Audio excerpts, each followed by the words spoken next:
Hi everyone, it's me Carly Magpie, also known as Carly Wizard Lizard, also known as the old Carly, coming to you with a little travel video.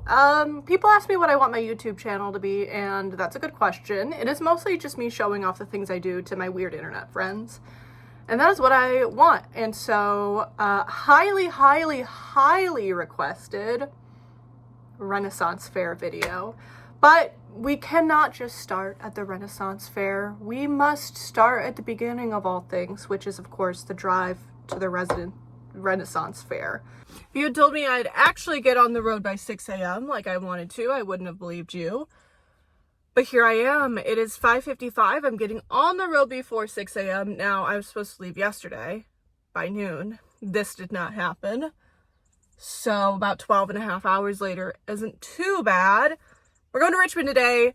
It's about a 7-hour trip. We are going to have some fun. I'm from the Midwest, and so I simply drive places instead of flying because I can be in control of my own destiny. We are going to have a fun day in Richmond before going to the Renaissance Fair tomorrow, and I'm bringing you along for the drive. So I drove. It was normal. 7-hour drive, left at 6 a.m. It was fairly uneventful. There were some parts where, frankly, I'm just like, the South, please stop. I was crossing the border into Maryland, took a wrong turn, and saw a sign that says, "Trespassers will be shot." Didn't like that. Didn't like that one bit.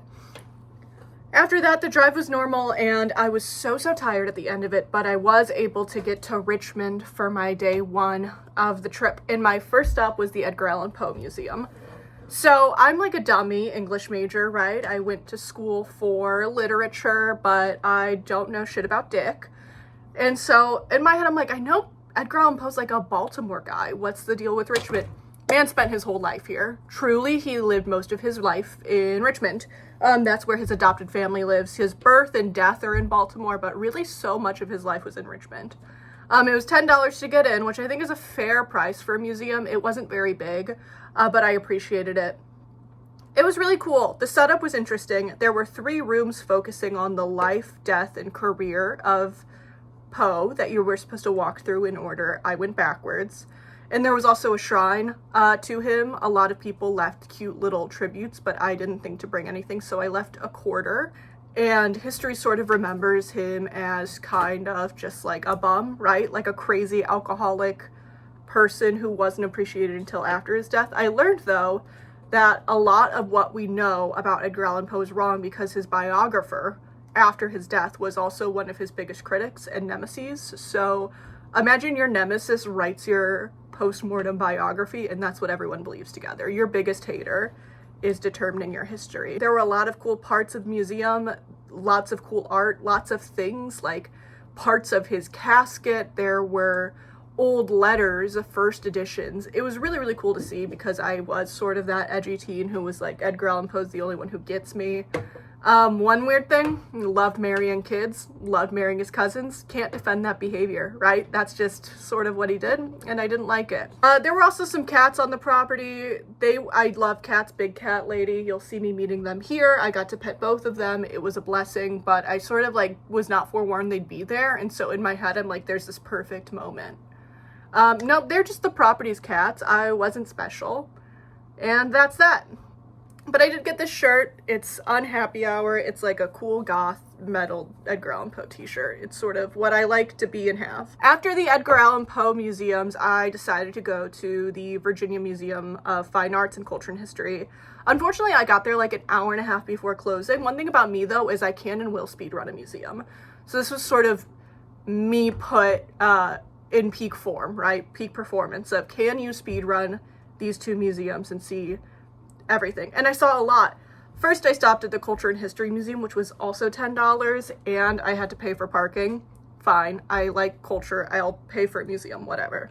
Very cool museum. One of the more immersive history museums I've ever been in, and it was so off-putting because in one gallery, they're like, see, Virginia's not all bad. Here are all the like, you know, you can't put the South in a box. Yeah, you can't put the South in a box, right? And then you walk in and see just like several shrines to Robert E. Lee and the Confederates, and you're like, I don't know what to think here. This is scary. There was a room where there were like bird noises and crops, and that was fun for me. I also saw like Confederate uniforms, which was less fun for me. On the wall, there was a giant Robert E. Lee quote, less fun for me. The Julia Child exhibit was fun. I looked at that, looked at some old cookware, etc. By now it's about 4 p.m. and I've got to see the samurai exhibit at the Virginia Museum of Fine Art. Very cool exhibit. Wish I could have spent more time there. I get why it was so busy and blowing up. Seeing these parts of history are just incredible.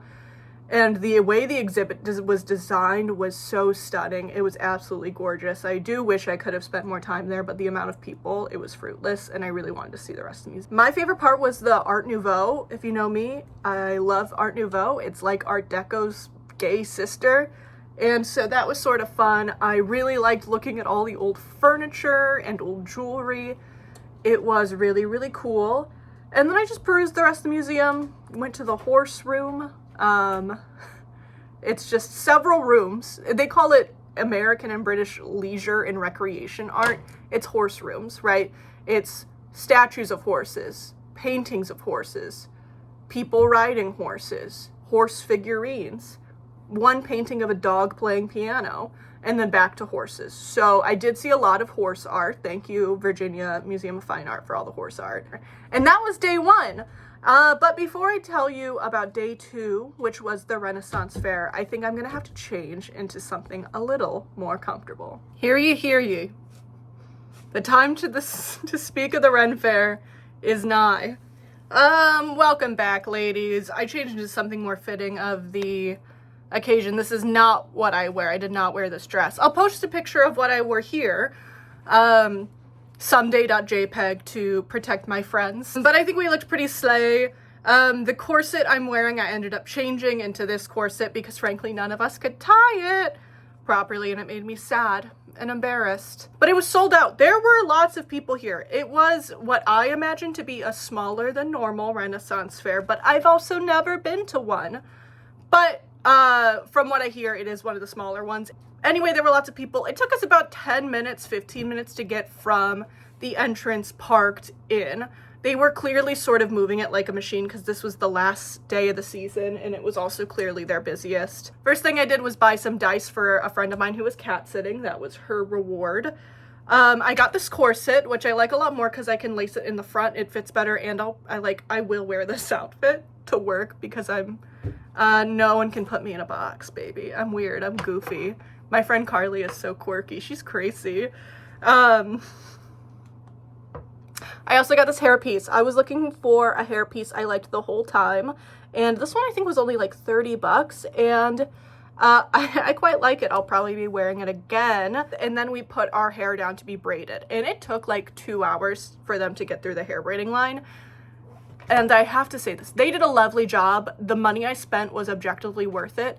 I did not like my hair. I did not like it. Not their fault. They did the braid perfectly, but I don't like my hair slicked back. It is really not the look for me. I really like having the bangs and loose and sort of messy hair. It just is, it feels like me. I looked at the picture of me, I'll post here. This was just not me. This was not for me. They did a lovely job. The hair braiders did a fantastic job moving through. Super professional, super good job. I didn't like it. I picked the wrong thing. I should have just not done it. But while we were waiting on that, we were sort of going around and doing different things. We got mead, which was very yummy. And I gave my permission to my friend to bully me into drinking water. So I got water. We did some shopping while I found this. There were also activities like axe throwing and knife throwing and archery. The lines were simply so long, so we really focused on shopping and watching some of the performances. The performances were really cute. We got to watch someone demonstrate like how combat works / had works with a rapier and a dagger, which is my combo usually in the old Dungeons and Dragons. So it's kind of cool to see. There were some things happening in the Noble's Glen. We wrapped up the day at the Noble's Glen with the Court of Pleas and the Court of Love, where strangers and theater kids alike can argue their fake problems for a crowd of nerds. And as a society, we need to do something about main character syndrome. Join an improv group. Join your local community theater if you need to be the main character 100% of the time. There's an outlet for that.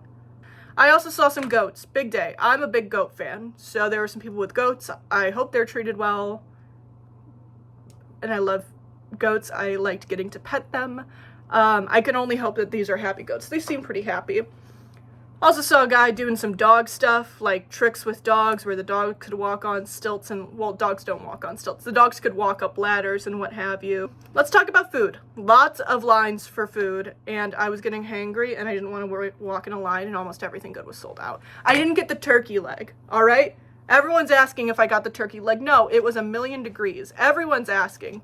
My brother, my therapist, all of you are asking me about the turkey leg. No, I didn't get it. I got red beans and rice with curry sauce on top for $7 and no line. It was awesome. All in all, I really enjoyed the Renaissance Fair. I'm really happy I went. I'm definitely going to be going again. It's just a place where everyone feels like comfortable kind of being weird and dressing up. My one gripe is this is my first Renn Fair, and maybe it's just like the Virginia tone it takes, or they're just different types.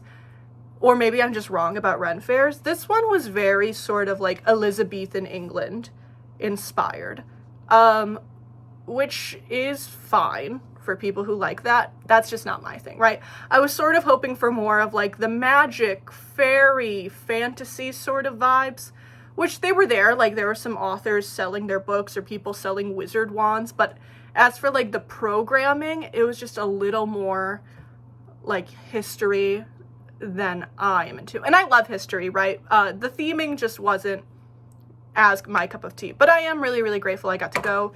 I love my friend whom I saw very much, and so I'm very grateful to her for hosting me. And yeah, I drove 8 hours to go to a Renaissance Fair and then immediately drove back the next day. The drive next day, nightmare. It took 8 hours.